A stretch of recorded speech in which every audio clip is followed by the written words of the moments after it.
this video, let's change the header image on a Google form. In our Google form, let's click on the color palette in order to customize the theme. This will open up the theme toolbox, and what we want to do is click on Choose Image. Here, we are presented with options to choose from a number of different themes. We can also use the scroll bar to scroll down to more theme options. For this Google form, let's upload an image from our computer. Next, we'll click Browse to find the image.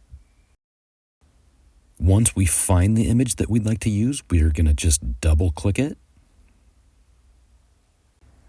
And before our image is actually uploaded into our Google form, we need to choose which sliver of a rectangle of the picture we'd actually like to use. So what we do is to click and hold, and then we could scroll which part of the image we'd actually like to use, and then click Done.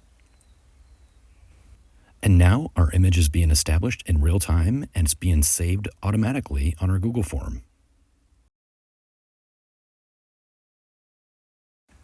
And this has been a video on how to change the header image on a Google form.